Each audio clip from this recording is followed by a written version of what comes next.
Le sujet de ce matin s'intitule L'Évangile rend prospère. C'est un sujet qui s'inscrit dans le thème du mois, l'Évangile de Dieu.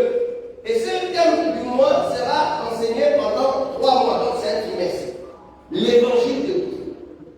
Et je vous entraîne dans l'Évangile de Dieu parce que je me suis engagé cette année à vous rendre prospère.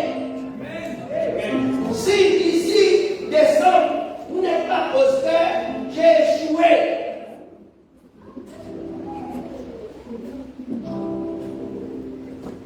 C'est ça, servir Dieu. Nous devons servir Dieu, mais tu dois te donner des défis. Tu dois t'évaluer. On ne sert pas Dieu avec le hasard. On ne sert pas Dieu avec le coup à coup. On ne sert pas Dieu avec si Dieu veut le faire, il le fera. Non, la Bible dit ce que tu lieras sur la terre sera lié dans les cieux. Donc je me suis déjà lié en disant, cette année, vous devez être tous prospères. Si vous ne l'êtes pas, je vais échouer. La prospérité, c'est quoi? C'est ceux qui sont en âge de mariage se marient. La prospérité, c'est quoi? Ceux qui sont en couple avoir des enfants. La prospérité, c'est quoi? Ceux qui sont locataires rentrent dans leur maison ensuite ou achètent leur terrain. La prospérité, c'est quoi? Ceux qui sont au chômage trouvent le travail. La prospérité, c'est quoi? Ceux qui sont malades reçoivent la guérison. La prospérité, c'est quoi? Ceux qui sont les dettes, ceux qui sont dans les dettes payent leurs dettes. Nous devons déjà commencer à venir faire des témoignages maintenant. Chaque dimanche, les gens doivent venir faire le témoignage de ce que Dieu, mon Dieu, a fait. Ne venez pas me faire des témoignages qui ont cala. Puis bien les gens vous êtes venus à non. Je veux des témoignages de ce que Dieu a fait depuis que vous vivez ici. Et cette année, vous avez compris. Je ne veux pas les vieux témoignages. Non, non, non. Quand tu vas témoigner, je vais être sûr que c'est mon Dieu qui agit.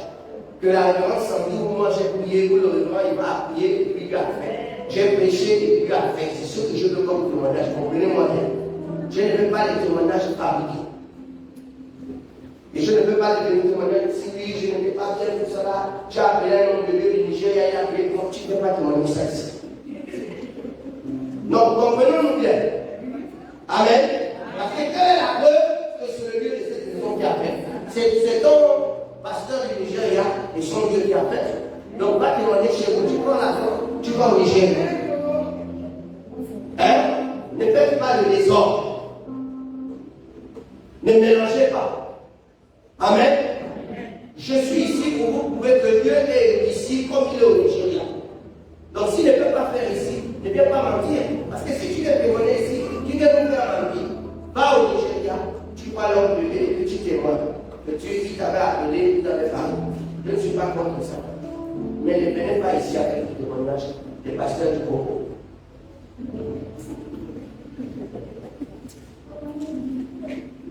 On s'est compris? Est-ce que je parle mal? Non. Tout le monde n'a pas la chance d'aller au Congo. Tout le monde n'a pas la chance d'aller au Nigeria. Tout le monde n'a pas la chance d'aller aux États-Unis.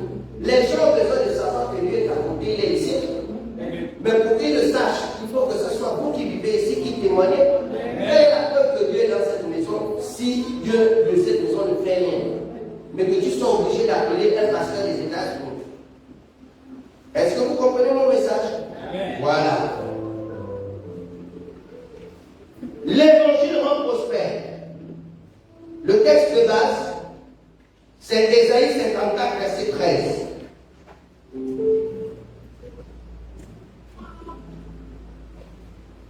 Tous tes fils seront disciples de l'Éternel, et grande sera la prospérité de tes fils. Je voudrais déjà vous signaler que ce verset, c'est la promesse que Dieu a faite à ma mère lorsqu'elle s'est convertie. Ma mère était un Guéguino de Djembe, prêtresse de Djembe. Elle était agent chef de service crédit à à la banque BAO, BTG. Mais depuis l'âge de 18 ans, elle avait été initiée dans le djembé jusqu'à devenir une grande maîtresse de djembé. Mais sa vie était une vie difficile au niveau de la santé. Et à l'âge de 55 ans, elle a dû prendre une retraite anticipée parce que c'était difficile pour elle. Dans cette période, elle est allée à Abidjan pour assister ma grande sœur qui venait de perdre son mari, qui était un Ivoirien. Au cours de ces obsèques, il y a eu des charismatiques qui sont venus diriger la rue des obsèques et à cette circonstance, les esprits qui la rendaient malade se sont manifestés et ils l'ont délivré, ils ont chassé ces esprits. Ma mère a pris la bénédiction. En rentrant au Gabon, elle a été amenée à brûler tout ce qu'elle avait du Djembé. Et ensuite, elle a été dirigée vers les assemblées de Dieu, le président Jules Benjamin. Alors qu'elle était en instance de divorce depuis 17 ans déjà, et que son mari se retrouvait en France, envoyé par le président Bongo comme diplomate, conseiller de l'économie. Chacun dans son camp. Et Dieu va utiliser les assemblées de Dieu pour la réconcilier avec son mari. C'est à ce moment-là qu'elle va m'emmener avec elle et c'est là-bas que je vais me convertir. Dans la foi protestante, bien sûr. Puisque depuis tant jeune, j'étais déjà attiré par le religieux.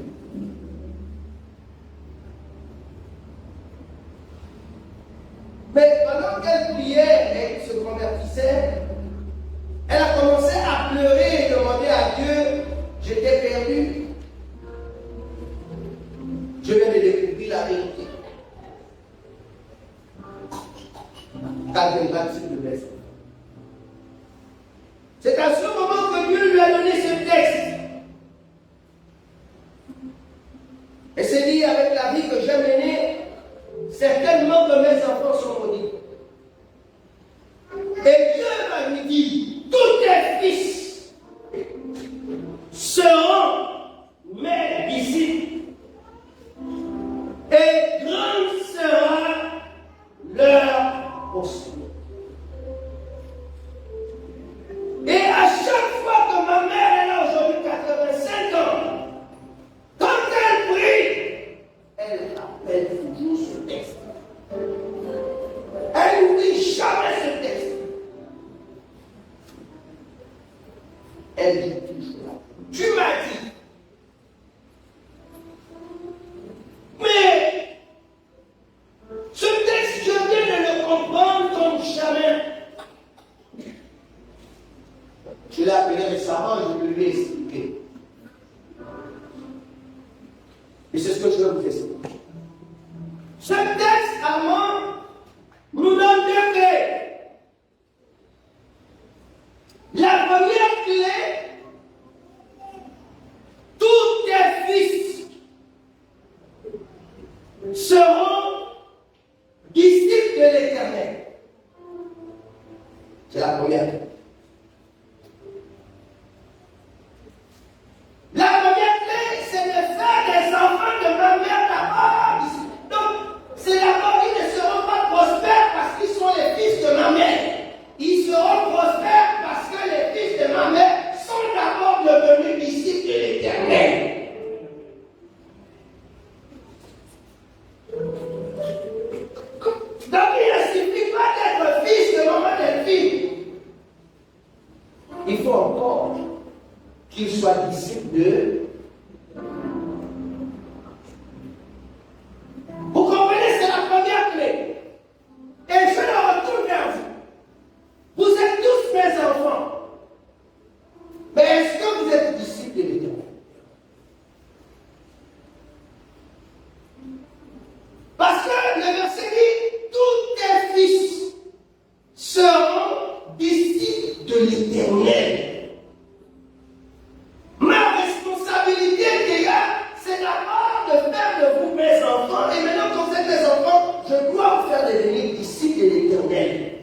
êtes mes enfants, mais pas mes disciples. Vous devez devenir disciples.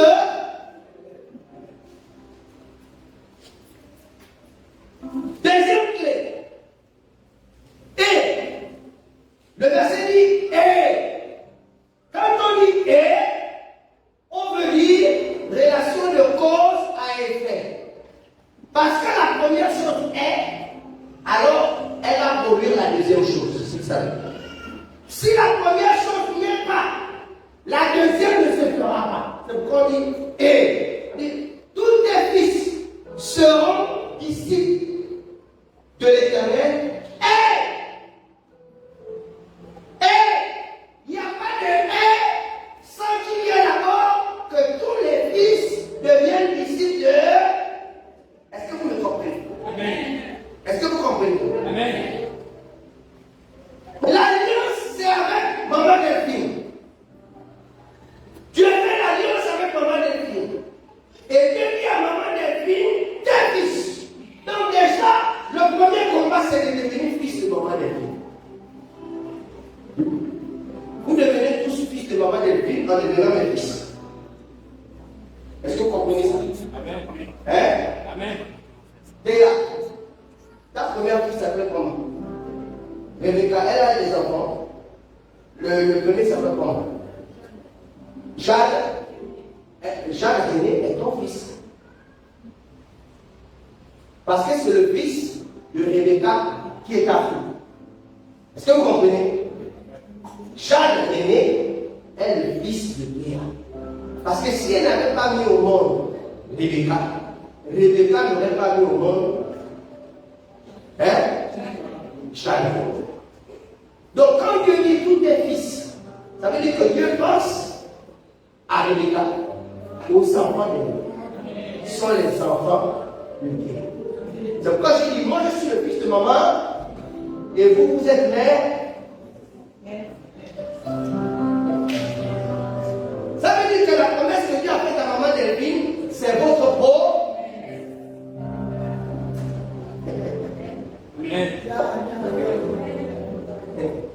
Est-ce que vous comprenez? Parce que Dieu est un Dieu d'alliance et d'héritage. C'est cette promesse qui me convertit. Et je suis devenu disciple de l'Éternel, puisque ma mère aujourd'hui, je l'enseigne. Pourtant, c'est moi, elle m'a converti. Mais ma mère aujourd'hui, je l'enseigne. Elle aime écouter mes enseignements. Elle me dit toujours, j'apprends beaucoup de choses. Tu nous apprends beaucoup de choses. Donc vous comprenez que je suis devenu disciple de l'Éternel, c'est pourquoi ma mère qui m'a naquit devient maintenant mon disciple que j'enseigne. Ce qui ne devrait pas être normal. Mais parce que le problème c'est que les choses que je sais en étant connecté à l'Éternel, elle ne les connaît pas. Elle a sa connexion avec l'Éternel et il y a des choses que le Seigneur lui enseigne dans le cadre de ce qu'elle est intercesseuse. Et Dieu l'enseigne dans l'intercession. Mais Dieu ne l'a pas enseigné dans le mystère d'être un évêque, de diriger une communauté. Donc, parce que je suis né pour diriger une communauté, Dieu m'a mis dans sa relation, dans une classe des informations que elle ne peut pas avoir parce que ce n'est pas son appel. Mais seulement, il fallait que je naisse d'elle. Dieu a dit, avant de toi n'est pas les rois. Donc d'Abraham, il y avait Saoul. D'Abraham, il y avait David. D'Abraham, il y avait Salomon. Amen. Est-ce que vous comprenez ça? D'Abraham, il y avait Joseph. Le premier étranger à gouverner le pays le plus puissant au monde. Il était fils pharaon. On dit premier ministre, c'est gentil. Il était fils pharaon d'Égypte. Mais il était là-bas. Donc lorsque Dieu dit à maman Delphine,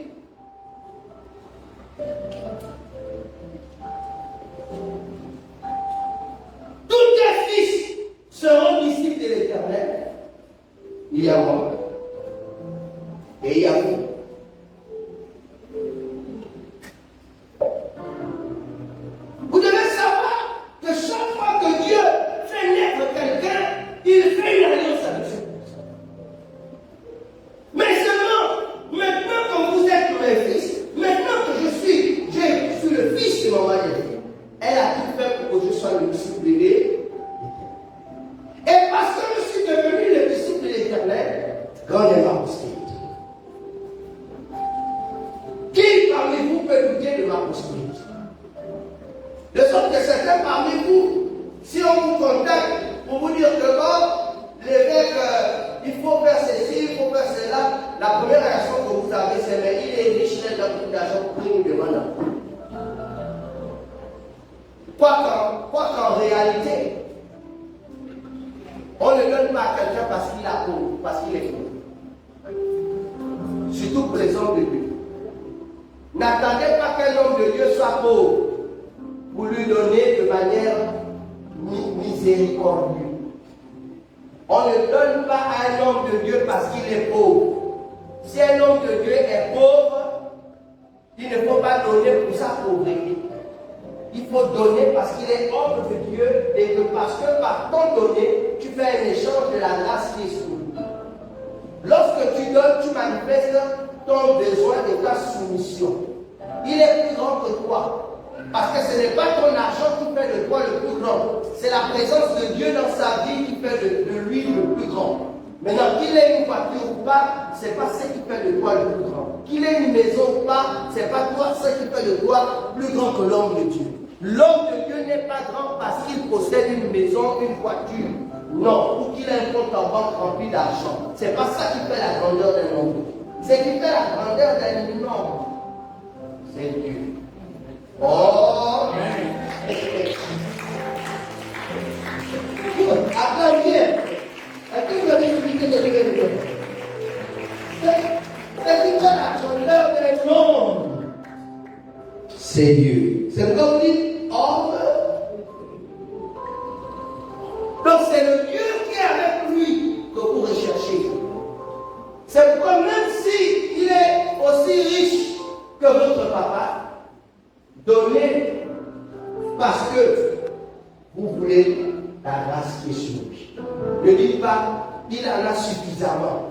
Est-ce que je cherche plutôt des hommes de Dieu là qui sont dans le besoin, mais pas lui. Parce que lui, il en a déjà. Tu te trompes.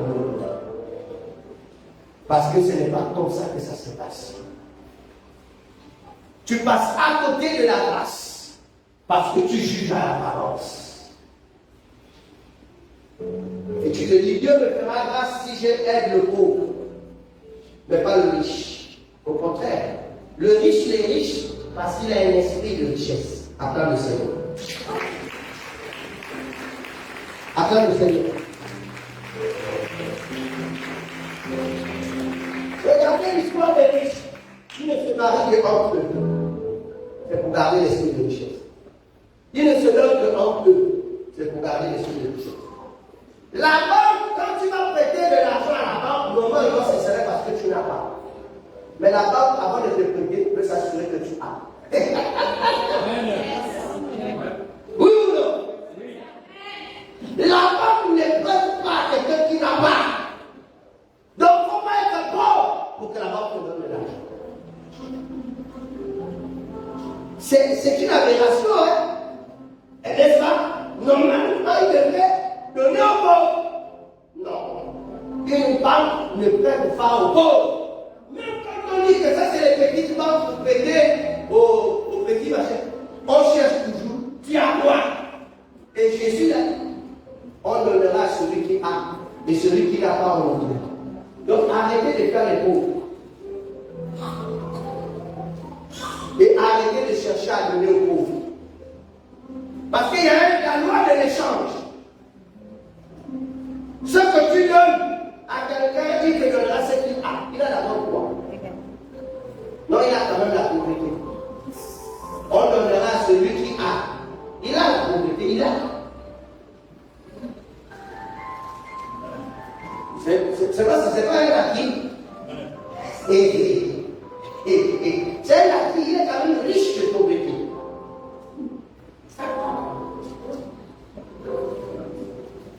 C'est bizarre, hein? Mais vous appelez les choses. C'est pour ça que la Bible nous enseigne. Tous tes fils seront disciples de l'Éternel. Et grande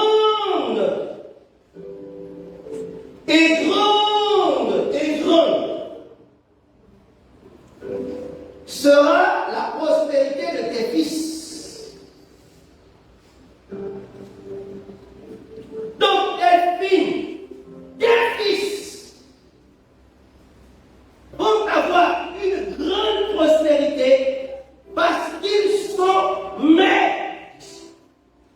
qu'ils sont des fils.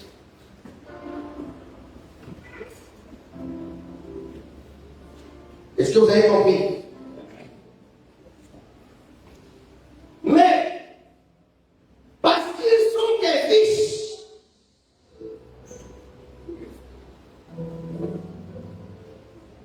ils seront mes disciples. Or, lorsqu'on parle de disciples, c'est discipline.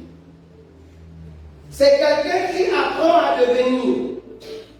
C'est quelqu'un à qui l'on enseigne comment être, comment faire.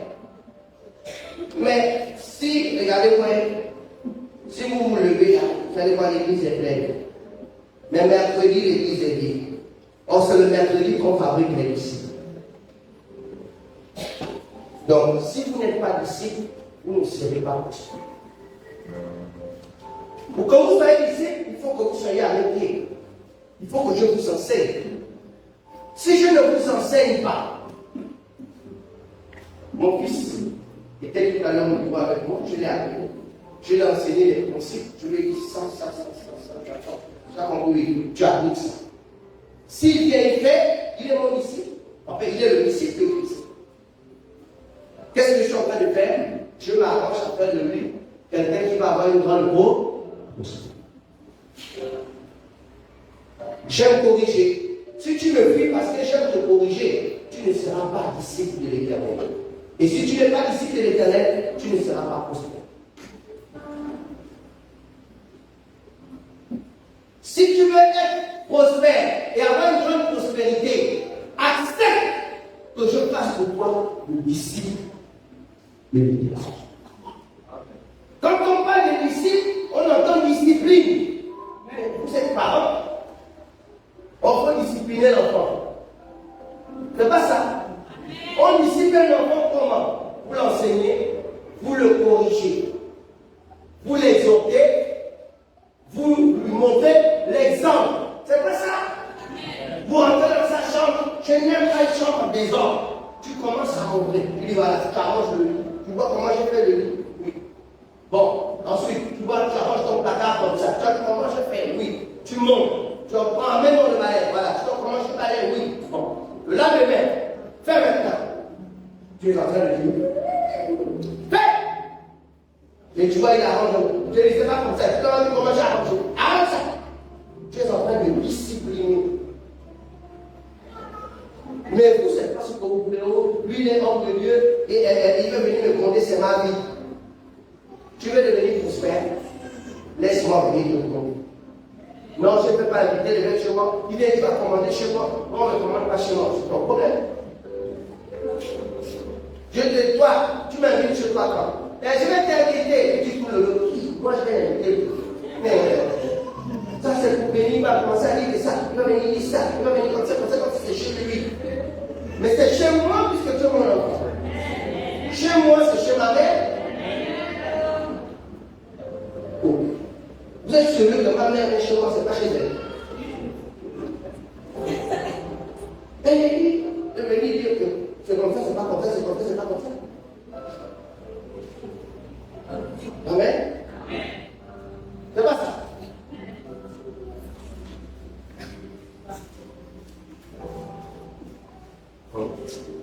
Les choses de Dieu, c'est beaucoup à apprendre. Donc, quand je viens chez vous, sachez-le, je suis chez moi. Retenez-le. Si la révérence vient chez vous, elle est chez vous. Ça veut dire quoi? Moi, j'ai la bouche. Si ça sent les odeurs, j'ai dit ça sent. Faites-moi confiance. Si c'est mal fait, j'ai dit, mais pourquoi c'est comme ça? Faites comme ça, faites comme ça. Maintenant, si tu me chasses de chez moi, j'ai compris que je ne suis pas chez moi. C'est tout. Mais si je suis chez moi, je suis chez moi. Je vois les fauteuils. J'ai dit,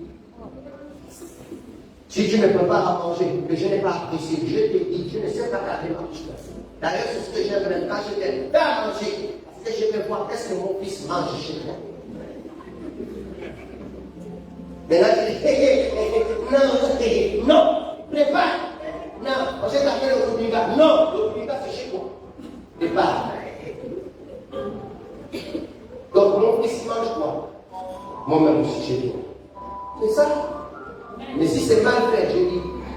pas le faire. Mais si tu as le cœur d'être mon enfant, tu vas accepter, tu vas pleurer, quand les pleurs seront finies, tu vas faire, le monde va te célébrer que voilà, ça c'est la vie de la mère pour nous. Ça c'est le fils de la mère pour nous. Acclame-le.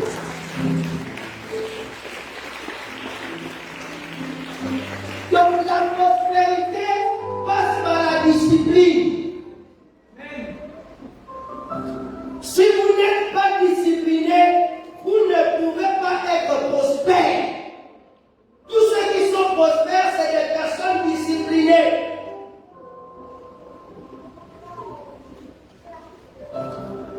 Quand on parle de disciples, il y a un maître. Vous ne pouvez pas être disciple de vous-même en lisant la Bible et puis tu appliques. Non, il faut qu'il y ait quelqu'un au-dessus de toi. C'est lui qui doit dominer sur toi. Si tu n'acceptes pas que quelqu'un te commande, tu n'es pas un disciple.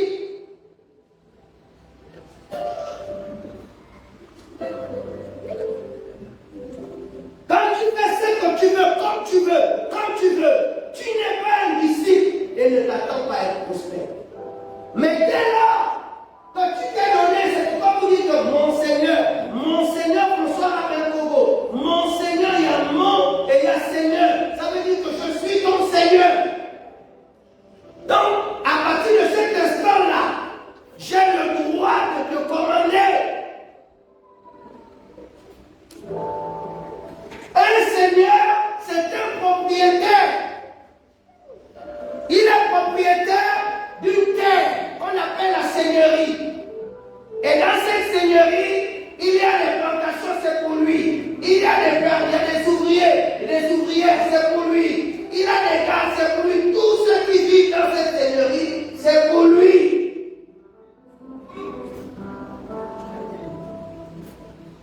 Quand ces ouvriers se marient, font des enfants, c'est pour lui. Quand il donne une terre à quelqu'un pour cultiver, toute la plantation, c'est pour lui. Vous utilisez des mots sans savoir qu'est-ce que c'est. Mais moi, je suis toujours en train de vous éclairer, pour vous permettre de mesurer l'engagement que vous avez pris en disant Seigneur, je veux te suivre. C'est vous qui dites Seigneur, je veux te suivre. Et quand tu dis Seigneur, je veux te suivre, la Bible dit que Dieu rajouta à l'église ce qu'il avait suivi. Donc quand tu donnes ta vie à Jésus, il te rajoute à l'église. Mais à l'église, il y a mon Seigneur. Ça veut dire que Jésus dit que quand tu t'es donné à moi le Seigneur, je te place donc sous la gestion de cet homme qui est le chef de l'église. Vous ne faites pas ce lien-là. Donc pourquoi c'est écrit? Et Dieu rajouta à l'église ce qui était soumis. Mais qui est à l'église? C'est mon Seigneur qui est à l'église.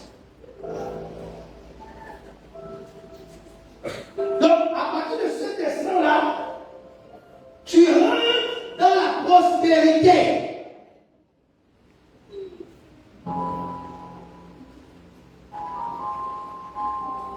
Beaucoup de jeunes filles, aujourd'hui, ont gardé leur mari et prospèrent avec leur mari parce qu'elles ont eu une maman qui a su les éduquer. Ma fille, un jour tu vas au mariage.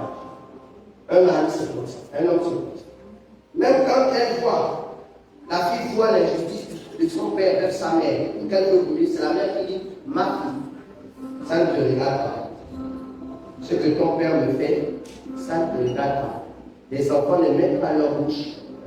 Une maman comme ça prépare déjà le succès du foyer de sa vie. Mais la mauvaise mère, qui vient dire ton père me fait comme ça, ton père comme ça, ton père comme ça, ton père comme ça. La fille commence à nourrir de la haine. Et elle va se battre contre son père. Une fille qui a grandi en se battant contre son père ne peut pas garder un mari dans la paix. Parce qu'elle va toujours voir son homme comme son père. Et elle va passer le temps à le fatiguer parce qu'elle veut se venger de ce que son père a fait à sa mère. Donc, souvent, ce n'est pas qu'il y a un démon qui vous empêche de vous marier. Vous avez été disciple d'une mauvaise maman. Est-ce que vous comprenez? On ne fait que chasser le démon de célibat. Ce n'est pas le démon de célibat. C'est ton éducation qui est ton problème.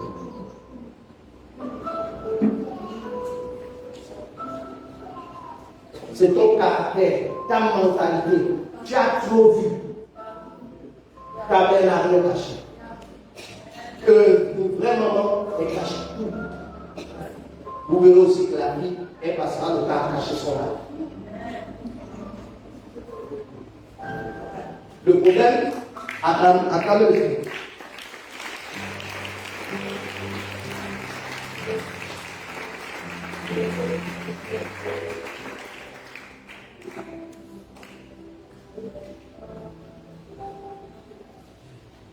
Je suis rentré dans la récupération de mon temps. Je vous ai fait louer comme la montagne de prière. Je vais enseigner et ensuite nous allons passer à la table. Amen. Amen. Vous avez vu qu'on n'a pas annoncé la montagne de prière. D'habitude, on peut les annoncer. Parce que les choses que je vais vous dire en cette rentrée, c'est ce qui va déterminer votre prospérité. Quand on parle de prospérité, c'est la bonne santé. Quand on parle de prospérité, c'est la situation favorable d'une personne. Quand on parle de prospérité, c'est l'état d'abondance. C'est l'augmentation des richesses. La prospérité économique d'un pays. Par exemple, comme l'homme est en train, Mwanda est en train de devenir prospère. Il y a des nouveaux immeubles. Il y a des nouvelles routes qui sont en train d'être faites. Il n'y a plus de place pour les maisons. Les gens cherchent des maisons, c'est la prospérité qui fait ça. Dès qu'il y a crise de logement, c'est qu'il y a la prospérité. Parce que beaucoup de gens viennent. Est-ce que vous comprenez?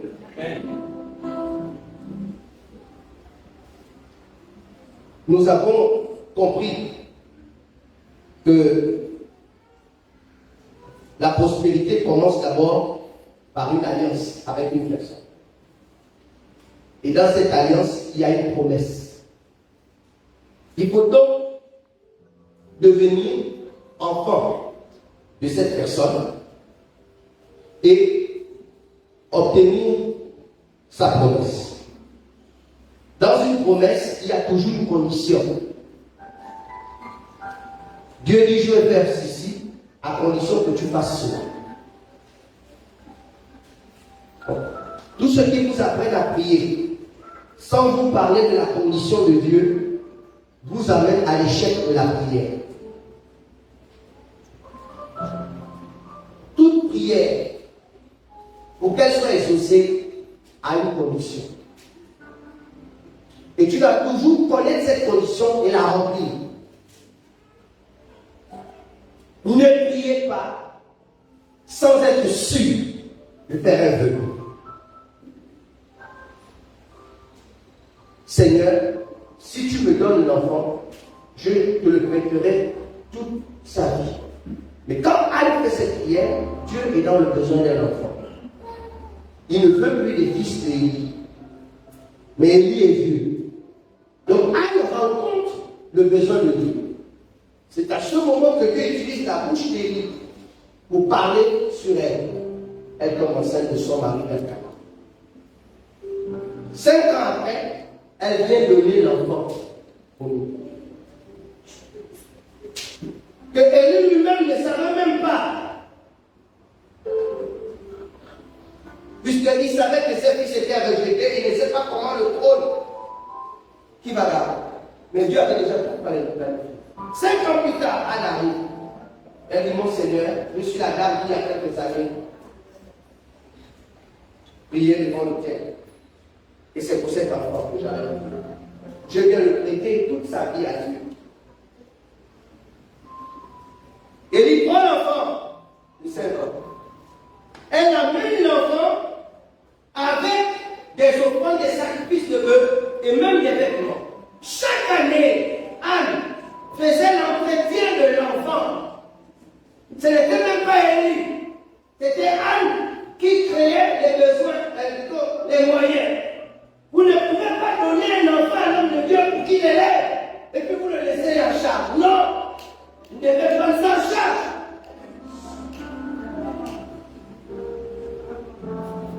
Parce que Anne avait compris que Dieu avait choisi son ventre pour que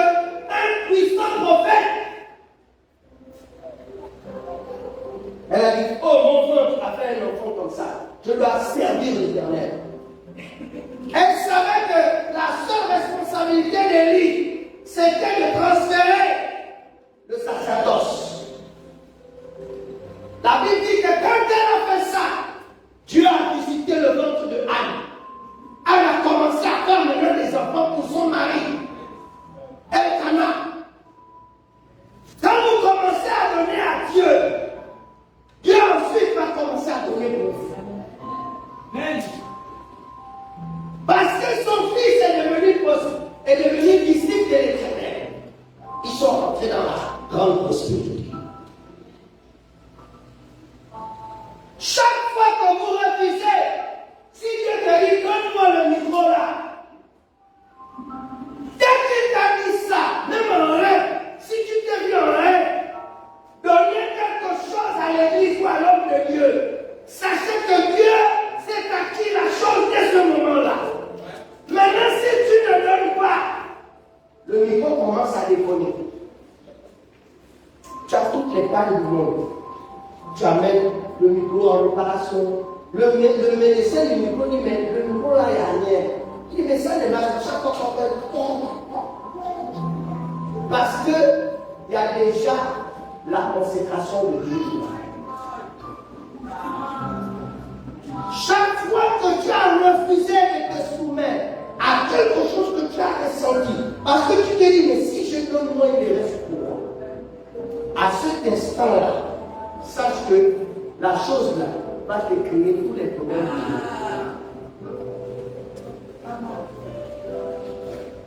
Vous voulez être prospère, devenez disciple de l'Éternel. Un disciple obéit à son maître.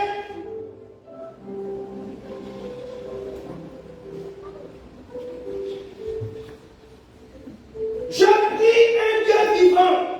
Je prie un Dieu qui parle. Et je sais que Dieu parle dans cette vie. Mais le problème avec vous, vous n'obéissez pas. Si je me mets à vous interroger chacun me dira, oui, un jour j'ai senti dans mon cœur de faire ceci. Mais après je ne l'ai pas. Et si tu fais le bilan, tu verras que la chose que tu avais ce senti de faire, c'est la chose qui t'était les malades.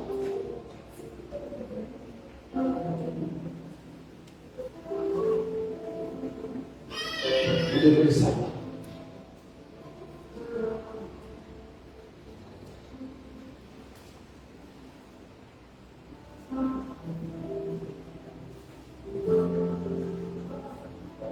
Tous tes disciples, tous tes fils seront mes disciples.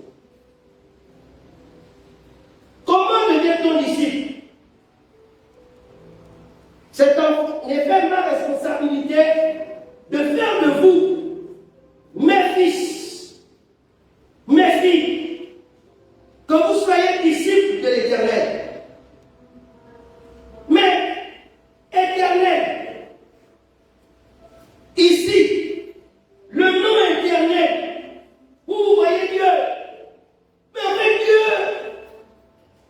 Dieu n'est pas défini. Vous ne pouvez pas donner une image à Dieu, une contenance à Dieu, un corps à Dieu. Tout ce qui est corps est fini. Dieu est défini. Dieu est comme le liquide qui n'a pas de forme, qui prend la forme de la contenance. Vous allez prendre un tube carré, l'eau va être carrée. Vous allez prendre un tube rond, l'eau va devenir rond. Est-ce que vous comprenez? Dieu, quand on dit l'Éternel, quand on donne le nom à l'Éternel, on donne Dieu. Quand on dit Dieu, on veut dire celui qui mérite l'adoration. C'est ça que ça veut dire. Dieu veut dire celui qui mérite l'adoration. C'est ça que ça signifie Dieu. Oh Dieu, ça veut dire celui qui mérite l'adoration. Mais Dieu qui mérite l'adoration, il est d'abord l'Éternel. Ça veut dire il n'a pas de limite. Et dans le nom éternel, il y a ce qu'on appelle la vie Zoé. Vous qui avez donné à vos enfants Zoé, vous savez ce que ça veut dire Zoé? C'est une vie transformatrice. C'est une vie d'impact. C'est une vie évolutive. C'est une vie de lumière. C'est une vie de sang. C'est-à-dire une vie qui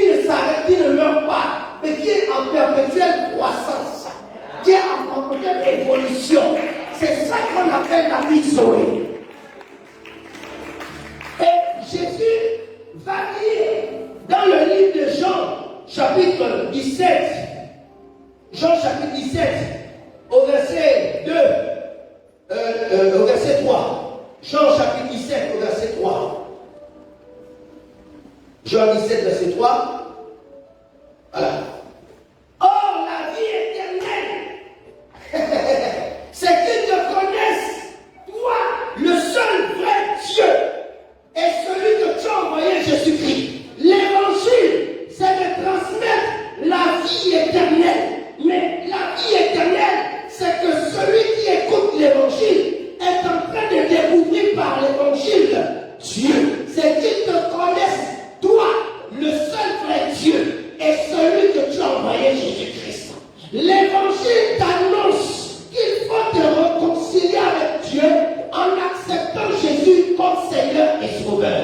Lorsque tu acceptes Jésus comme Seigneur et Sauveur dans ta vie, tu es réconcilié avec Dieu. Et si tu es réconcilié avec Dieu, la vie éternelle. Oh, le mot éternel, quand on dit la vie éternelle, il ne s'agit pas simplement de Dieu là-bas, non. Mais on est en train de te dire que la vie de Dieu, c'est-à-dire que la vie qui coule en Dieu, coule maintenant en toi. Le sang de Dieu, les chaînes de Dieu sont maintenant en toi. Tu es devenu toi-même une vie éternelle en toi. Or, une vie éternelle donne la vie à ceux qui est mort. Acclame le Seigneur, pousse des cris de joie.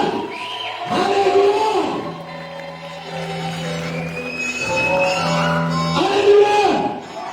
Donne-moi une amen bien. Donne-moi une amen fort. Donne-moi une amen vitaminé. Alléluia.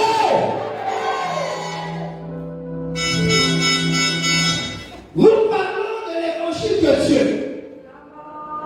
L'évangile de Dieu a pour intention de te recruter pour devenir disciple de l'Éternel.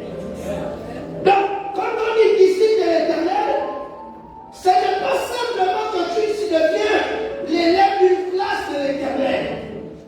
Mais cela signifie que la vie de Dieu coule maintenant en toi.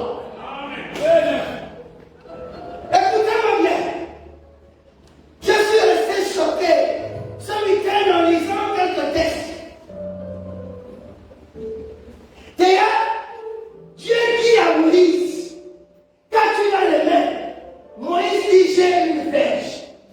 Seigneur, est-ce qu'il y a un balai ici? Donnez-moi un balai. Coulez.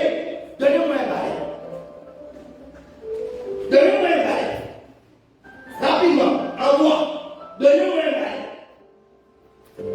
Voilà, donne-moi. Il est en bois. C'est le bois. D'accord.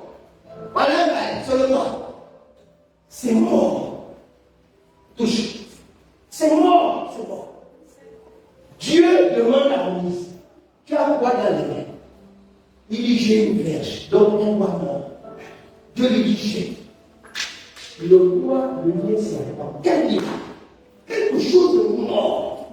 Quand la vie éternelle lance.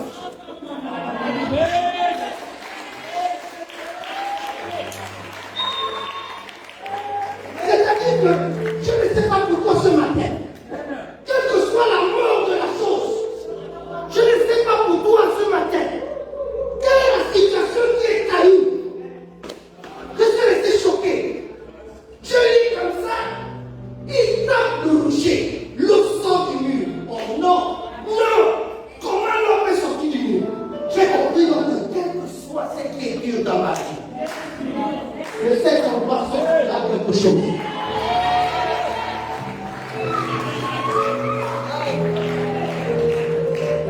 Exode 17, verset 2. Quelqu'un peut me lire sa Bible. Exode 17, verset 2. Tous tes disciples, tous tes fils seront disciples de l'Éternel. Mon fils, ma mission, c'est de faire de toi un disciple de l'Éternel. Regardez, que dit Exode 17, verset 2. Quelqu'un est dessus? Quelqu'un est dessus? Prenez le micro. Exode 17, verset 2. Regardez.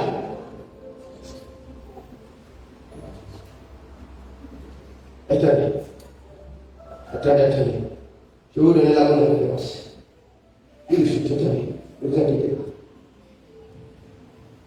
Attends. Voilà.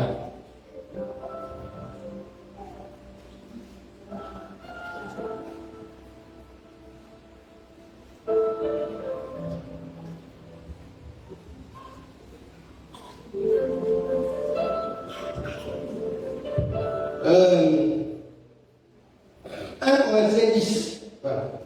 Allons-y dans 1 Corinthiens 10. 1 Corinthiens 10. 1 Corinthiens 10.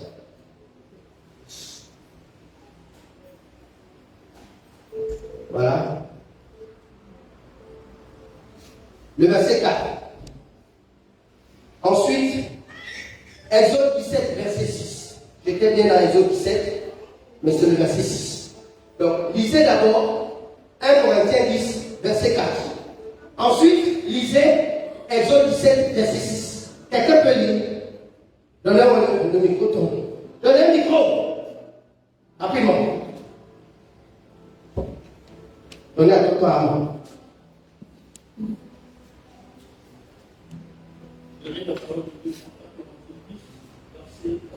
Oui. Et qu'ils ont tous eu le même breuvage. Et qu'ils ont tous eu le même breuvage spirituel. Car ils buvaient à un rocher spirituel qui avait, qui les suivait. Mais déjà, il y a une contradiction. Comment tu peux boire à un rocher? Un rocher, c'est un caillou. Maintenant, ils disent qu'ils buvaient à un rocher quoi? Un rocher Spirituel. Le mot spirituel veut dire un rocher dans lequel habitait un esprit. Continue. qui les suivait. Qui les suivait? Et ce rocher était Christ. Et ce rocher était Christ.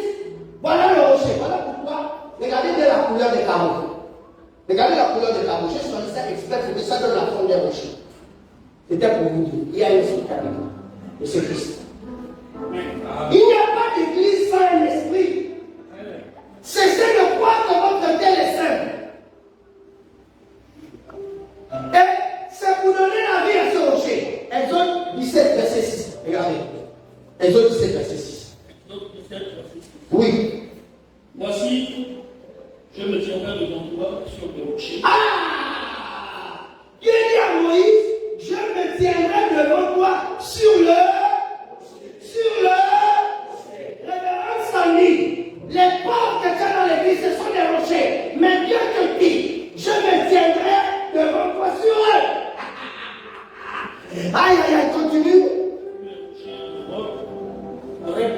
Sur le rocher de rêve. Tu frapperas le rocher et lui. Frappe le rocher, ça veut dire parle. C'est ce que je te disais. Il est pauvre, mais parle. Demande au pauvre le frappe. Demande au pauvre de payer sa vie. Demande au pauvre de donner ses prémices. Parce qu'il y a l'esprit de l'Éternel qui est sur lui. Et c'est l'esprit de l'Éternel qui va l'amener à la répétition. Si chaque fois que je vais regarder maman Claire, je me dis maman Claire est pauvre, je ne peux pas la demander. J'empêche que l'esprit de l'Éternel soit sur elle. Il me dit, je serai devant toi sur le rocher. Le rocher me dit quelque chose de sec. Le rocher me dit quelque chose de désert. Le rocher me dit quelque chose de pas productif. Le rocher me dit quelque chose qui n'a pas de vie. Donc Dieu n'attend rien du rocher.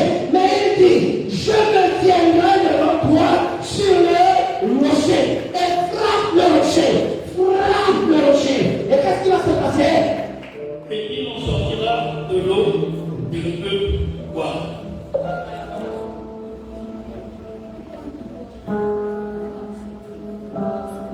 Oh, maman Anita est au chômage.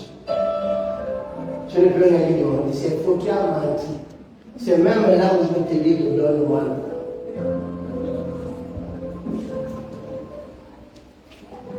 Plus tu es pauvre, plus tu m'intéresses. Plus tu es en difficulté, plus je vais te dire t'es à bonne. Ou par contre, si tu n'es rien, je lui donne. De toute l'histoire de la Bible, tous les prophètes ont toujours demandé à ceux qui vont vivre. S'il demande à un riche, c'est pour que le riche soit encore plus riche. Donc on ne demande pas parce que tu as, c'est parce que tu n'as pas que je te demande. Je veux commander quelque chose chez toi. et puis je ne paye pas. Tu vas trouver, papa lui prend, il ne paye jamais. En réalité, j'ai payé. Parce que j'ai créé quelque chose qui fait que mon Dieu va se sentir en dette. Et il va agir. Si je viens contracter la dette chez toi, c'est que je suis en train de provoquer la grâce. Mais si tu fais que me poursuivre pour ça, il n'y a pas de problème. Pour enlever la honte que tu me fais, je te rembourse. Sauf que quand je vais payer, j'ai bloqué la grâce. Parce que tu as déjà eu ce que tu voulais. Ça t'a coûté 20 000, ça t'a dit, ça a coûté 25 000. Tu as fait 25 000. Est-ce que vous comprenez la différence? Est-ce que vous comprenez la différence? Maman Claire, fais-moi mon plat de boum. Mais papa, on va dîner. J'envoie les bouts. Mais si tu veux, je dis papa, je m'en occupe. Mais tu me dis envoie dîner, il n'y a pas de problème. Toi, la terre monnaie, c'est combien? J'ai envoyé. Tu es parti payer et tu as fait avec mon argent. Quelle récompense tu as si ce n'est que parce que tu as fait partie? Est-ce que vous comprenez? Chaque fois que tu me demandes matériellement, je te donne le matériel, mais tu n'as pas mon option, tu n'as pas ma grâce. Mais chaque fois que je me retrouve en situation de dette envers toi, ma grâce est sur toi. Puisqu'il dit quoi? Je me tiendrai. C'est pas l'ange que Dieu a dit qui marche avec moi. Assez ton c'est pas ça. Dieu n'a pas dit qu'un ange marche avec moi. Mais il dit mon ange se tiendra devant toi. Samy, donne-moi ton salaire. La fille n'a pas paniqué. Elle avait paniqué. Je vais lui donner pour mon salaire, je vais lui donner quoi et après. Par obéissance, elle a quand même fait, mais elle n'était pas correcte. J'étais allé vous dire, elle a envoyé. Aujourd'hui, elle est montée à Comilo. Le petit mec de salaire qu'elle m'a envoyé là n'est rien comparé à ce qu'elle a envoyé.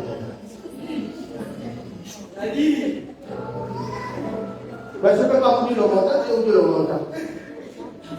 Ça, c'est un salaire. Mais elle travaillait avec ça. Elle avait peur de ça. Mon salaire, tu dis donne-moi ça. Ça, c'est un salaire. Mais aujourd'hui, qu'est-ce que moi, on m'insulte toujours au départ. Mais c'est après que les gens finissent par dire qu'on a parlé trop vite l'homme là. Si je viens manger chez toi, en fait, je viens créer le miracle. Si je te dis aujourd'hui, je viens manger chez toi, même si tu as un rendez-vous, arrête de manger, reçois-moi. Ne remets pas à demain mon rendez-vous. C'est Dieu qui m'envoie. Mais comme vous voulez que Dieu me mette les ailes, et puis ma vie en blanc, la barbe, le rayonne, pour que quand je vous appelle, et puis ma voix chante, allô, je suis désolé, je vous envoie la verre pour le Seigneur. Et là maintenant,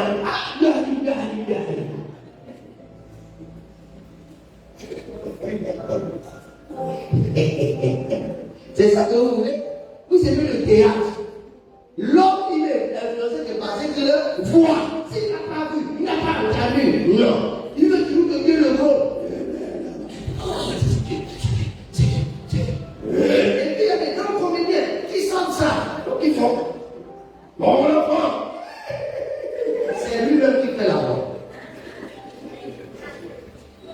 Mais quelqu'un naturellement, Dieu me dit de à Danica. Et puis je dis naturellement, Danica, je ne dis pas Dieu m'a dit. Danica, donne-moi 100 ans. Elle doit pouvoir dire, l'homme de Dieu m'a demandé. C'est Dieu. Je n'ai pas besoin de dire. Non, je suis ton Dieu qui t'a sauvé. Donne-moi tes éléphants. Et toi,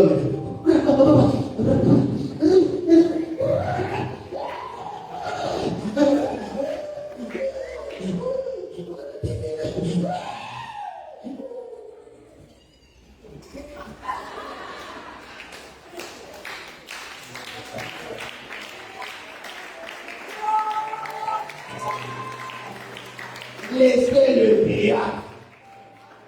Laissez le théâtre. Laissez-moi libre. Vous appelez, allô, oui. Allemand, tu as 100 000 là, donne-moi 100 000. Papa François, je n'ai pas les 100 000, mais avant la fin de la journée, je ne peux pas laisser tranquille, je vais te donner. C'est tout. C'est pas. Il est juste au téléphone, ça dit dès qu'il décroche ses mains, je commence à la musique. Alors, oui, papa François. Dieu me dit de te dire, donnez-moi 100 000.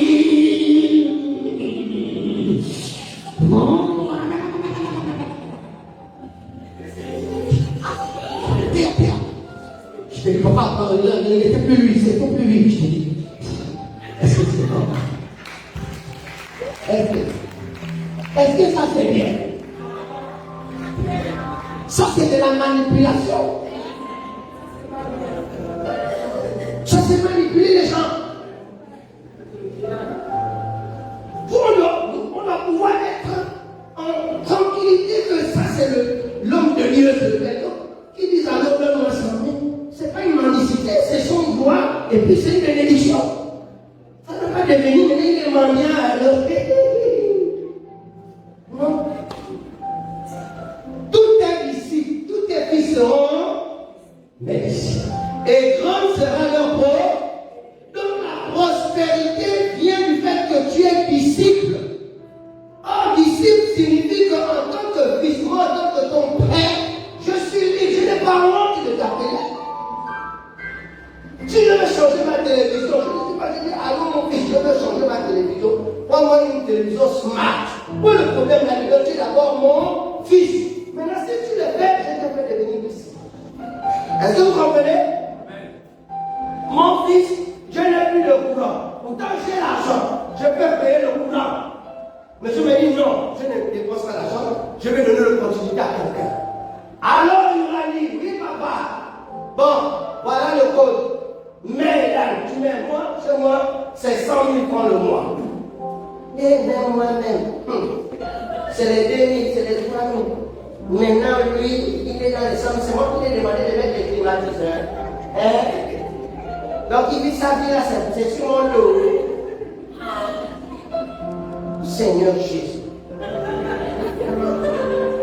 Il n'y a pas de problème. Je vais me tourner vers une autre personne. Tu t'appelles comment? Tu t'appelles Jonicia. Allô Jonicia, oui. Papa, oui. Mets 100 000 francs de rédal chez nous. Papa, si c'est moi qui t'aime beaucoup, quand tu prêches là, 100 000 là, papa, vraiment, je ne sais pas, hein. Ah, papa, lui, c'est moi ton Dieu, il va m'aider. Merci. Je suis heureux. Quand je n'ai pas trouvé, j'interroge maintenant mon compte, et puis moi-même je vais. Donc je ne vous demande pas parce que je n'ai pas. Je vous demande parce que je veux vous donner le compte. Moi, pour moi, mes besoins sont une opportunité pour chacun de nous. Amen. Amen. Est-ce que vous avez compris? Amen. Les besoins de l'Église sont une opportunité pour chacun de nous. C'est pourquoi j'ai dit de demander aux gens de cotiser. Demander à tout le monde pour les appareils qui arrivent. Oui. Bon, il fallait encore payer les cartes. J'ai demandé à la caisse des hommes, donne-leur l'opportunité de le faire. Ça a traîné. J'ai sorti 30 000 francs. Lui, il a donné 15 000. Je ne sais pas encore qui a donné 15 000 pour payer les cartes. Là encore, il manque. Est-ce que ça, c'est un problème? Mais le problème, c'est que vous manquez l'opportunité d'être heureux. Tous tes fils seront nés, grande sera leur peau. Vous ne pouvez pas devenir prospère. L'esprit ne peut pas vous envahir si je ne me tiens pas devant vous. Il dit, tu te tiendras devant le rocher. Le rocher, c'est destin. Destin, achète-moi un coca, papa, là où tu vas là, tu es un rocher. Ça dit que Et quelqu'un n'a même pas 500 pour acheter un coca. Ça, c'est le jeu plus. Est-ce que vous comprenez? Mais moi, je suis convaincu que mon Dieu se tient devant moi et il est sur le destin. Le destin ne peut pas dormir tant que le coca l'a arrivé. Il doit trouver des stratégies et faire en sorte que papa demande du coca. Il va boire le coca. Est-ce que vous comprenez ça? Amen. Cessez-vous vous trois ici, de vous confier sur vos salaires. Vous n'êtes pas demandé au Père. Vous les maudissez chaque fois que vous ne mettez pas ce peuple en situation. Il y a leur bureau, il y a les portes à faire, il y a les meubles à faire. Vous n'êtes pas rentré dans mon bureau. Vous n'êtes pas rentré dans mon bureau. Mais Dieu donne l'opportunité à d'autres qui ne sont pas demandeurs. Mais vos pasteurs, ils doivent vous recevoir en entretien. C'est vous. Le niveau dans lequel ils vont vous recevoir. Mais c'est vous qui donnez ça. Rentrez là-bas et regardez les besoins. Il fait. Ah, il n'y a pas la peinture ici. Bon, qui fait la peinture? C'est Mignon et Stédric. C'est eux qui font la peinture. Venez. C'est combien le peintre les murs de. Ils vont vous dire. Qu'est-ce que vous financez qui font la peinture? Même de. Ce sont ceux qui ont fait ma peinture de mon bureau et même ma résidence. Mais j'ai payé, je vous dois. Est-ce que je vous dois? Vous voulez quoi? Est-ce qu'il a payé la ligne? Pasteur, est-ce qu'il a payé la ligne? C'est quoi le pasteur? Est-ce qu'il a payé la ligne? Parce qu'il a mangé 2 marchés. Mon bureau, et puis là-bas, ma résidence. La résidence. Donc, pour les gens regarder sa ligne, est-ce qu'il paye la ligne? Vous voyez, on ne donne plus dehors, on donne à la maison. Est-ce que vous avez compris? Est-ce que vous avez compris? Donc, vous allez, regardez ça. Regardez tout le monde. La porte là. Je l'ai fait faire. Elle est en vite. Elle est chez le vitrier, elle attend. Vous savez ce qu'elle attend? 200 euros. J'étais à l'Immobile quand je commandais la porte. Au moment où je voulais envoyer les 200 000, Dieu m'a dit que tu n'envoies pas. Pourquoi tu veux toujours être béni? Range-moi ça. Et demande à. Je dis au peuple de sortir les 200 000 pour la porte. Pourquoi tu ne fais pas ton argent? C'est pourquoi je fais. Comment depuis 2 mois, la porte existe. Elle est chez nous. Adèle de la serre, mais on ne peut pas dire. Il faut dire. Depuis 2 mois, la porte existe. En mission. Elle est stockée. Pourquoi? Parce qu'on m'a bloqué, je ne peux pas sortir de l'ici. Parce que l'ange est là, il dit non. Je suis devant toi. Frappe le rocher. Le rocher, c'est simple. Tu veux que tes affaires marchent. Est-ce que j'ai parlé à quelqu'un? Est-ce que j'ai parlé à quelqu'un ce matin? Hein, ma fille? Ouvrir la porte. Et tu vas voir les choses prochaines. Regarde. Regarde, tu vois le monde qui est là. Tu connais maintenant les pêches. Ce sont tes ça. Est-ce que vous savez quoi? Dieu n'est pas un menteur. Dieu, tu chantes, tu danses ici, tu fais tout ici. Question, quel est le tarot que tu as fait? Un carton de tarot, c'est plus combien? 23 000, après. Maman avait voici mes 23 000. Pour que quand je marche ici, les 4 carreaux là, c'est moi. Ça s'appelle Alfred. Quand les gens disent, oh là, il y a l'onction, ça te touche là où tu es. Est-ce que vous comprenez ça? Alfred. Ça doit s'appeler Caro Alfred. J'ai parlé à quelqu'un ce matin. Lève-toi dans la présence de Dieu et prends ton offrande.